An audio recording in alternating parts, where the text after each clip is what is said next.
बंगाल के अंदर विधानसभा चुनाव बिल्कुल नजदीक आ चुका है और सभी पॉलिटिकल पार्टियों ने अपनी तैयारी शुरू कर ली है।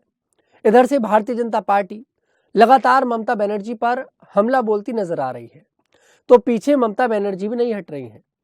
एक आरोप बीजेपी के ऊपर लग रहा है कि बीजेपी हुमायूं कबीर का नाम आपको पता ही होगा, टीएमसी के नेता थे, विधायक थे। वो बाबरी मस्जिद निर्माण की बात कर रहे थे, ईंट लेकर भी पहुंच गए थे बनाने के लिए, जिसके बाद ममता बनर्जी ने उन्हें पार्टी से निष्कासित कर दिया, ये कहकर कि ये बीजेपी के कहने पर ये सब कुछ कर रहे हैं। अब हुमायूं कबीर की बाबरी मस्जिद बनाने से, इस मुद्दे को छेड़ने से किसका नुकसान होगा, किसका फायदा होगा, ये तो सबको पता है।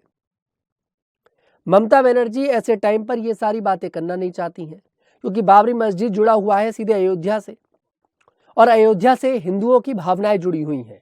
चाहे वो पश्चिम बंगाल का हिंदू हो, चाहे वो उत्तराखंड का हिंदू हो, चाहे वो दिल्ली का हिंदू हो, चाहे वो उत्तर प्रदेश का हो, मध्य प्रदेश का हो, राजस्थान का हो, कहीं का भी हिंदू हो, उसकी भावना सीधे अयोध्या से जुड़ी हुई है। अगर ममता बनर्जी हुमायूं कबीर को पार्टी से नहीं निकालती तो ममता बनर्जी पूरी तरह से इस मामले में फंस जाती। अब ममता बनर्जी से हिंदू वोट जो है वो नाराज हो जाता, और शायद नाराज भी है। अब हुमायूं कबीर इसी को लेकर ममता बनर्जी पर एक बड़ा आरोप लगा रहे हैं। आरोप ये लगा रहे हैं कि ममता बनर्जी हिंदुओं को खुश करने की कोशिश कर रही हैं। अब वो हिंदुओं को खुश करने की क्यों कोशिश कर रही है, बात वो क्यों कह रहे हैं, वो मैं आपको बता देता हूं।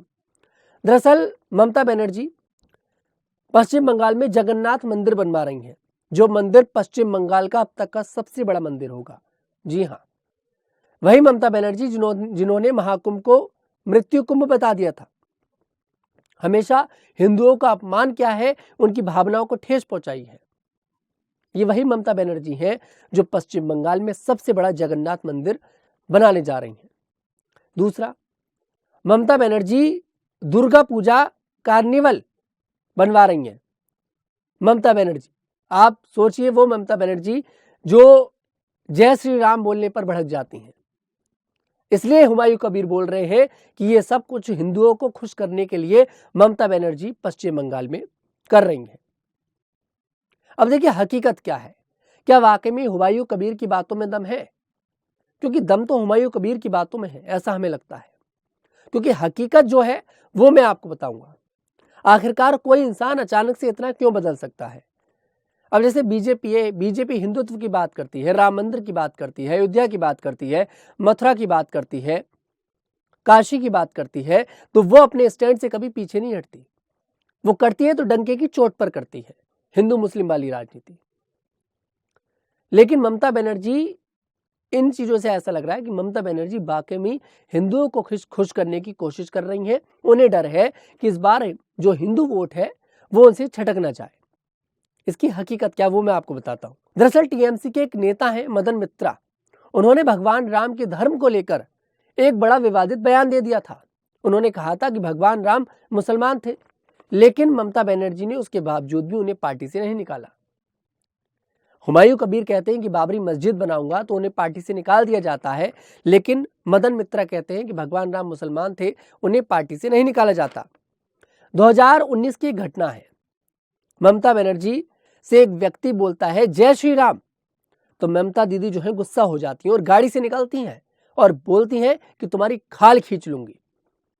ये ममता बनर्जी बोलती हैं जो आज पश्चिम बंगाल में मंदिर बनवा रही हैं, दुर्गा पूजा कार्निवल बनवा रही हैं। ये वही ममता दीदी हैं। महाकुंभ को ममता दीदी ने मृत्यु कुंभ बताया था। ममता बनर्जी ने सीएए का विरोध किया था।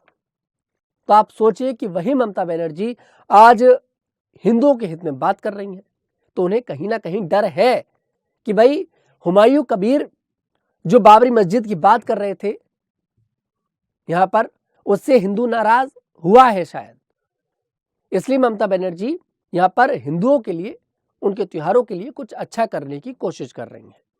अब ममता को इस बात का डर नहीं है कि मुसलमान नाराज होगा कि नहीं होगा, क्योंकि ममता ये बात बहुत अच्छे से जानती है कि मुसलमान उससे जुड़ा हुआ है, और यही बात हुमायूं कबीर कह रहे हैं। हुमायूं कबीर ये बताने की कोशिश कर रहे हैं कि मुसलमानों का नेता पश्चिम बंगाल के अंदर मैं हूं, और ममता बनर्जी ये आरोप बीजेपी पर लगा रही हैं कि ये सब कुछ हुमायूं कबीर से बीजेपी करवा रही है। वैसे बीजेपी का भी देखिए इसमें फायदा तो है। अगर हुमायूं कबीर अपने प्रत्याशी उतारते हैं, हुमायूं कबीर ने खुद बोला है कि भाई हम चुनाव लड़ेंगे, कम से कम 90 प्रत्याशी हम मुस्लिम उतारेंगे, तो इसका सीधा नुकसान ममता बनर्जी को होगा, क्योंकि हुमायूं कबीर का जो वोट बैंक होगा, चाहे उन्हें कुछ भी वोट पड़े, 10,000, 5,000, 20,000, जो भी उनके प्रत्याशी होंगे, कुछ भी वोट पड़े, वो सब किसके कटेंगे? वो सब ममता बनर्जी का वोट कटेगा। और बीजेपी पश्चिम बंगाल में मुसलमानों को जोड़ ही नहीं रही, उसे तो बस हिंदुओं का वोट चाहिए जो ममता दीदी के पास है। तो यही डर ममता बनर्जी को सता रहा है कि ऐसा ना हो जाए कि एक हाथ से निकल जाए मुसलमान का वोट और एक हाथ से निकल जाए हिंदुओं का वोट। ये डर ममता बनर्जी को बिहार के अंदर सता रहा है, इसलिए इन नेताओं ने अपनी राजनीति खेलनी शुरू कर दी है। आप एक बात पूरे ध्यान से सुनिएगा कि पश्चिम बंगाल का पूरा चुनाव इस बार हिंदू मुसलमान पर टिका हुआ है, पूरा चुनाव। हालांकि ऐसा पहले इतना होता नहीं था, लेकिन इस बार है। 2026 का विधानसभा चुनाव पश्चिम बंगाल का हिंदू मुसलमान पर टिका हुआ है। वही आपको बता दें, बांग्लादेश के अंदर हिंदुओं पर लगातार अत्याचार हो रहे हैं और पश्चिम बंगाल के इस विधानसभा चुनाव में बांग्लादेश में हिंदुओं पर अत्याचार जो हो रहा है वो भी इफेक्ट करेगा। फिलहाल आपको क्या लगता है कमेंट सेक्शन में जरूर बताइएगा। मैं तनुज दीक्षित फिर आपसे मुलाकात करूंगा, तब तक के लिए मेरे साथ देखते रहिएगा न्यूज़ 50।